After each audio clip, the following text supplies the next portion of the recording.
everybody, so nice to see you here. Today we are talking about financial independence. Woo! What does it mean? How did we get here? What was the story? We're talking about that today. Peter and I are financially independent and I'm going to be going into that today. If you're new to the channel, hi! I'm Debs, really nice to see you here. So far all my videos have been about our project. We are living in a static caravan, we're renovating an old bungalow and turning into a big 5-bed house, and we're also going to be building a new house next door. So if you're interested in seeing any of those videos, please hit the link. It's going to be this side or this side, I think this side, and you can have a look, follow us on that journey there. We've just started, it's all brand new, so have a look at that. Today's going to be slightly different. I want to talk a bit about our property journey and how we got to where we did, because that's very much an important part of our lives and I want to share that with you. So here we go. Financial independence, what is it? Financial independence is where your passive income is equal to or greater than your living expenses.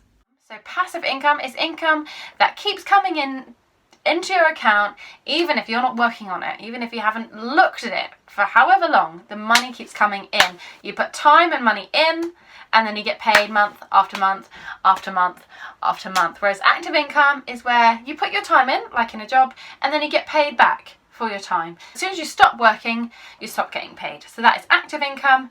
Passive income is where it just keeps coming in, keeps coming in.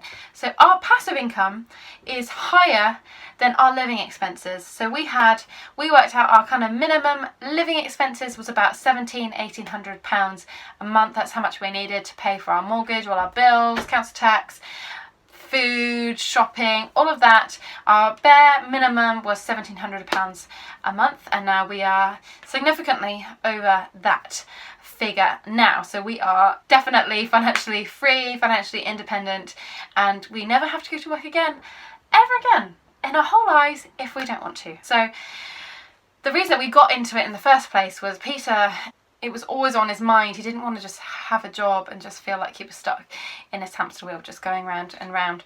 When he was at university, he was at Sheffield University doing mechanical engineering.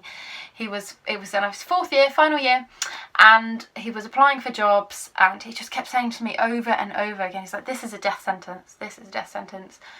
I'm going to be stuck here for the rest of my life. This is going to kill me. This is awful. I just hate it.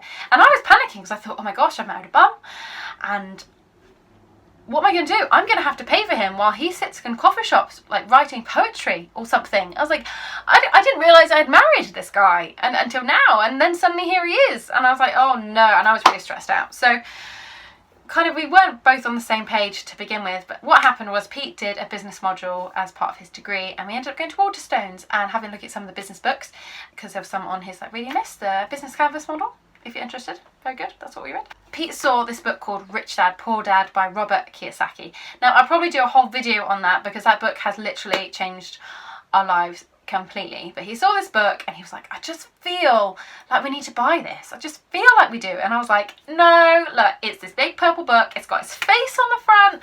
You know, he's so American. I don't do that. I don't like it. It's too cheesy. It's just so American.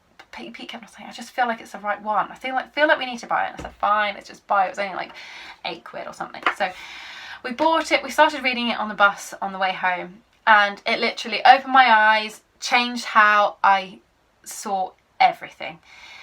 Robert was basically talking about how having a job is not going to solve your financial problems, and that you need to come up with a solution, and how property is a solution for that problem. So I'll go into more detail about that book another time, but it changed the way that we thought about life, and we ended up talking about that book almost constantly for weeks and weeks, and we read it over and over, got underlines and everything in it, talking about it loads. Then we ended up going on a training course that was connected with that book. There was a Facebook ad or something, and clicked on that and ended up signing up and doing some courses, and that basically got us started in buying houses. We decided then, that was in November 2013, Peter had just started working at Dyson at the time. We decided we were going to go full-time into property because at that time we just left Sheffield, Peter got a job, and we weren't used to having the kind of double income, so I thought this is a really good opportunity for us to live on the minimum that we can do, and then try and build this property portfolio. So that was 2014. We spent a whole year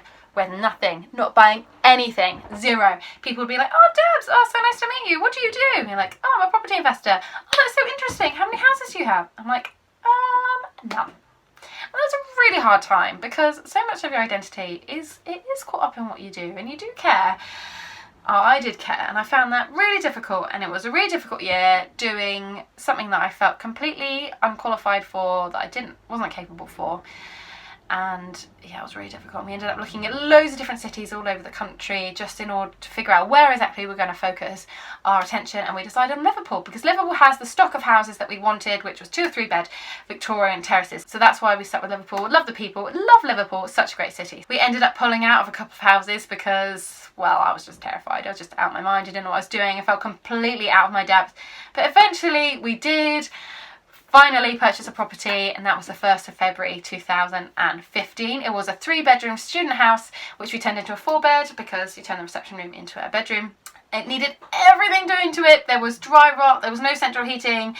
The bathroom was a pink suite with like frilly things everywhere. There was like fake ceilings that all had to come down.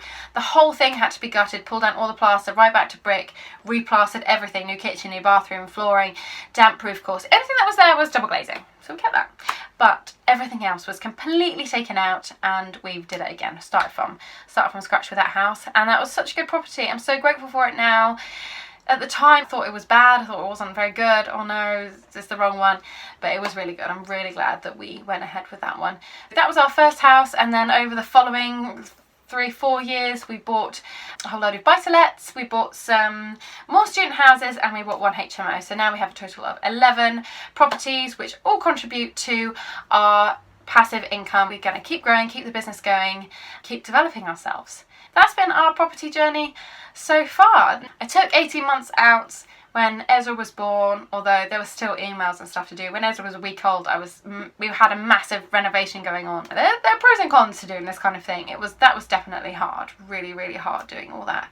We're keen to get going again, so we're going to do it slightly differently this time. We're not going to be looking Liverpool. We're going to be doing something called rent to rent, which I'll probably again do another video on that. Rent to rent is, in summary, where we will rent from another landlord and then rent to a higher paying client. So something like Airbnb, Booking.com. Sounds a bit like subletting, which is illegal, but this is not if you do it correctly, everybody. Okay, got to do it right, get the right contracts in place, do it correctly.